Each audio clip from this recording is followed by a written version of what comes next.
ইমাম আহমদ ইবনে হাম্বলের কথা আপনারা সবাই জানেন। ইমাম আহমদ বিন হাম্বলকে সেই সময় সেই প্রতিষ্ঠিত শাসকেরা ইমাম আহমদ বিন হাম্বলকে একটা কুকুর এবং বিড়াল মারা গেলে যেমন ছোট বাচ্চারা গলায় দড়ি দিয়ে রাস্তায় টেনে নিয়ে বেড়ায়, ইমাম আহমদ বিন হাম্বলকে সেই যুগের প্রতিষ্ঠিত সরকারের পক্ষ থেকে ইমাম আহমদ বিন হাম্বলের গলায় দড়ি দিয়ে মরা বিড়াল এবং কুকুরের মতো রাস্তায় টেনে নেওয়া হয়েছিল। অথচ সেই যুগে ইমাম আহমদ বিন হাম্বলের চুরি কোনো মুহাদ্দিস সেই যুগে ছিল না। সম্মানিত শুধু তার মানে কি এই যে গলায় দড়ি দিয়ে কুকুর বিড়ালের মতো টেনে নেওয়া মানে ইসলাম থেকে ইমাম আহমদ বিন হাম্বল সরে গেছেন, মুসলিম থেকে ইমাম আহমদ বিন হাম্বল সরে গেছেন? এটাই কি প্রমাণিত হয়? এটাই প্রমাণিত হয় না। তারপরে আসুন ইমাম আবু হানিফা রাহমাতুল্লাহি আলাইহি, ইমাম আবু হানিফা রাহমাতুল্লাহি আলাইহিকে জেলখানায় বিষ পান করে তার জীবন লীলা শেষ করে দেওয়া হয়। সরকারিভাবে জেলখানায় তাকে বিষ পান করিয়ে তাকে মেরে দেওয়া হয়। ওই ইমাম আবু হানিফা রাহমাতুল্লাহি আলাইহি ইসলাম থেকে সরে গেছেন, মুসলিম থেকে সরে গেছেন। অথচ আমরা সামান্য সুযোগ পেলেই, সামান্য একটু মানে 19-20 হলেই থাক ইসলাম, থাক মুসলিম, দরকার নাই ইসলামের, প্রয়োজন নাই আমি আমার মুসলিমের, কি তাই না? অথচ আল্লাহ সুবহানাহু ওয়া তাআলা বললেন ইত্তাবিউ মা উনজিলা ইলাইকুম মির রাব্বিকুম ওয়া লা তাত্তাবিউ মিন দুনিহি আউলিয়া কালিলাম মা তাযাক্কারুন।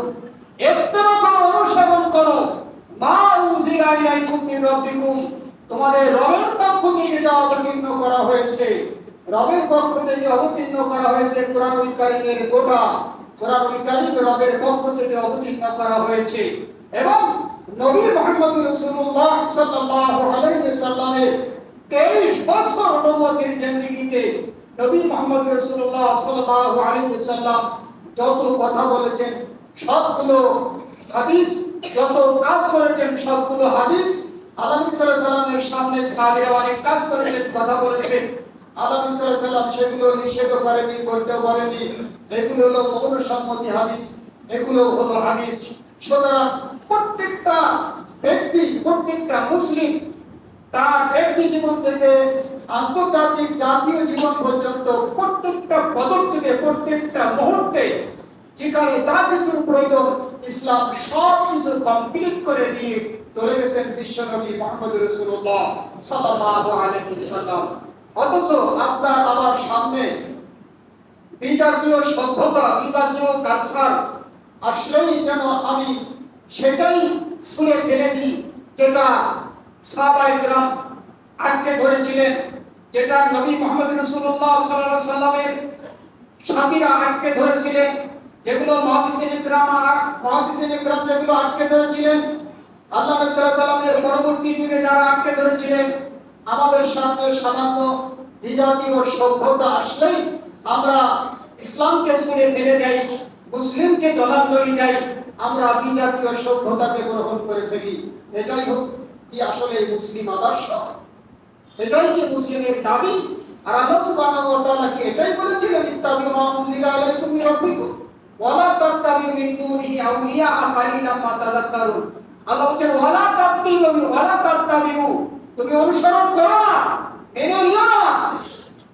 তোমার সামনে যতই দৌলত হিসাবে আসুক, তোমার সামনে টাকার পাহাড় আসুক, তোমার সামনে সম্পদের পাহাড় আসুক, তোমার সামনে আনন্দ উল্লাসের সব দরজা খোলা থাকুক, কিন্তু তুমি আনন্দ উল্লাস টাকার পাহাড় কোনো দিকে তুমি তাকিও না।